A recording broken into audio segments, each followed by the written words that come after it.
Hi, welcome to Baking with Jay plus Dan. I'm Jay. I'm Dan. And today we are making my favorite chocolate cake.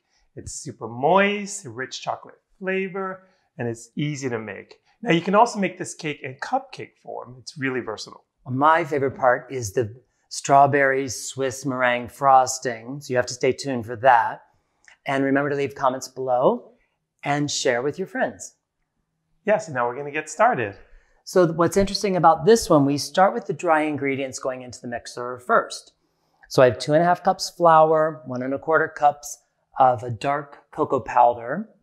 There's 2½ teaspoons baking soda, 1¼ teaspoon baking powder, and 1¼ teaspoon of salt.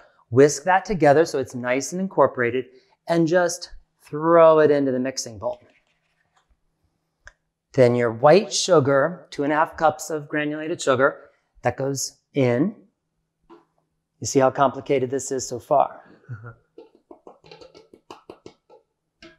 So now we're going to add our wet ingredients, which starts with 1¼ cup of milk.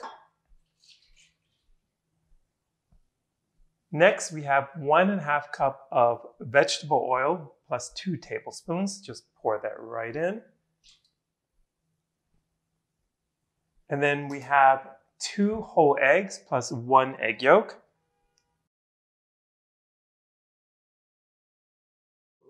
We are also going to add 1¼ cup of warm water to the mixture.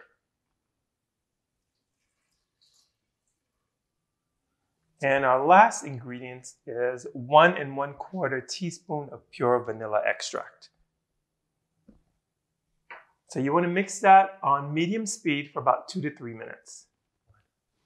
Our batter is finished mixing and we already poured it into a pan. You're going to notice that it's pretty loose. It's supposed to look that way. It's a really loose batter. So for today, we did 4 9-inch pans. You could also bake it in 2 9-inch pans and just fill them up a little bit more. In this case, the batter is just about that much in the pan. The pan has been buttered, lined with parchment paper at the bottom, and then dusted with cocoa powder. That's why everything looks so dark. And that's a nice tip. Rather than using flour in a chocolate cake, you'll avoid having that white edge on the chocolate cake. Yeah. So this batter, as I said earlier, can also be done in cupcake form. It makes about 24 large size cupcakes. All right, so let's get these in the oven. We're baking them at 350 degrees for just about 15 to 20 minutes. You'll check it with a cake tester and make sure it comes out nice and clean. When the cake comes out of the oven, let it cool for 30 minutes in the pan, then flip it onto a wire rack and wait for it to cool completely before we make the frosting. Yes, so on a double boiler, you want to have 4 large egg whites, make sure they're room temperature, along with 1¼ cup of sugar. So you're going to mix that until the temperature reaches 160 degrees or until the sugar is completely dissolved, usually about 3 to 5 minutes. We're going to add this into the mixing bowl now.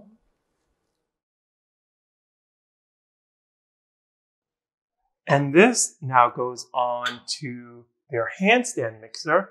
And see how nice and fluffy that looks. And you want to mix it for about 6 minutes until it reaches a soft peak consistency. So it cools slightly. Make sure you have your wire whisk attachment.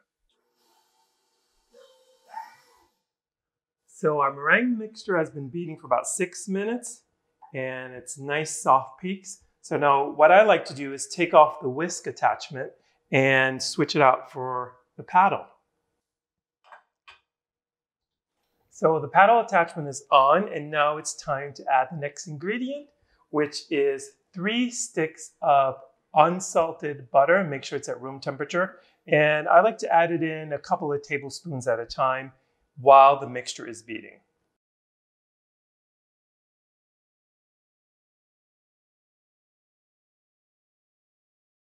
So our meringue mixture has nicely incorporated with the butter, and it's time to add our next ingredient, which is 1 teaspoon of pure vanilla extract. And we're going to mix that again for another 2 minutes. Our vanilla is mixed in, and now it's time to add the star ingredient. The strawberry jam, this is my favorite. It's 1.5 cups, 12-ounce container of strawberry jam. So fold that in. I'm going in.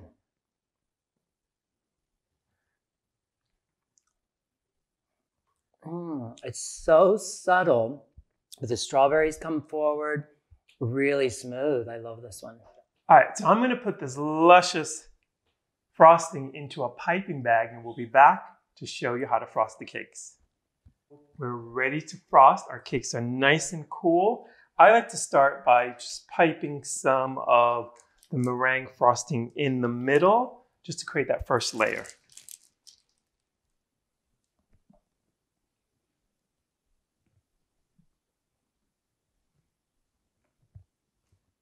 So just pipe a little bit in the middle, and then just take your offset spatula and just work that towards the edge. You don't want it to be too close to the edge, because when we start to stack, some of that frosting may ooze out.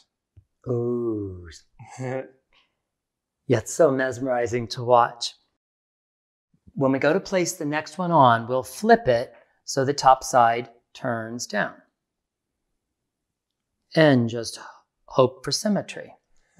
So then you just repeat that over and over, depending on how many layers you have.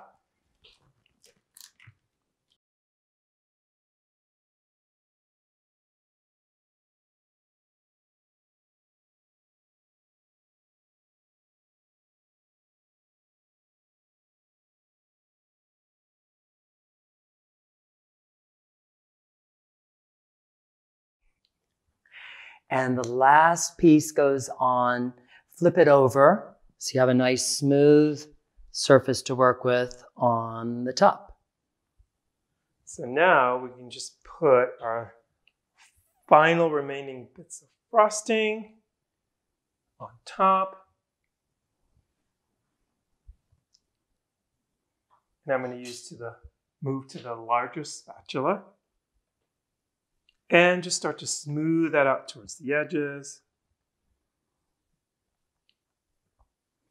It looks good just like this with the exposed edges. Yeah. So this is what we call a crumb coat. You don't want it to be too perfectly smooth. Like if some falls on the side, don't worry, just pick it up and start to smooth out and work the sides a little bit. Now I'm going to do a little bit more, so that we can put this in the refrigerator and let it chill for about 10 minutes. And after that, we're going to come back and do the final coating of our cake. So our cake has been chilling in the refrigerator for at least 10 to 15 minutes. Now it's time to do the final coating. Just put a big dollop on the top.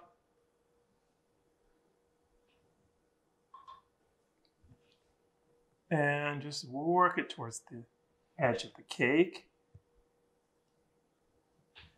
And then I'm going to go in with the remaining frosting and just finish up the sides of the cake. Now I'm just going to smooth out the edges of our cake. Just hold it at a 45-degree angle and turn the cake.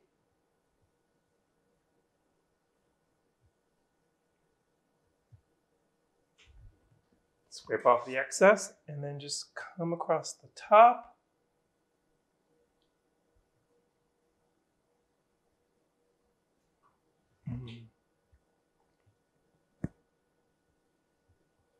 Go back on the side, and you may need to do this several times so you get the desired flatness.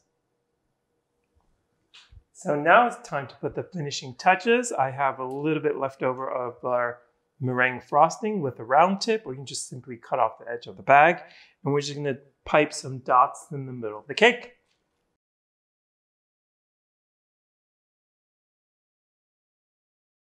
Look how sweet that is.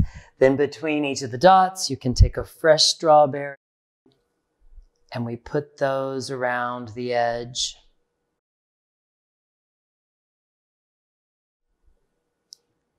And this goes back into the refrigerator for another 10 to 15 minutes till it's nice and set. And then it's time to dig in. Our cake has finished chilling and now it's time to dig in. All right, grab a serrated knife, warm it up a little bit in some hot water, and just cut straight through. Oh, it cuts like a dream.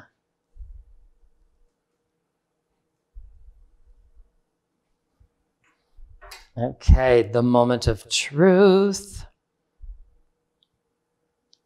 Look at this, almost a mile high. Look at it.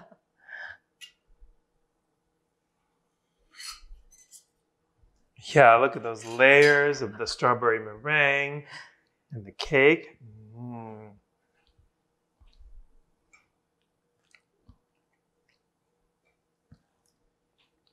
I love it. Perfect combination of chocolate and strawberry. It's airy. The cake is light. It's delicious. You have to give this one a try. Please remember to subscribe, share, like, and don't forget, ring that bell.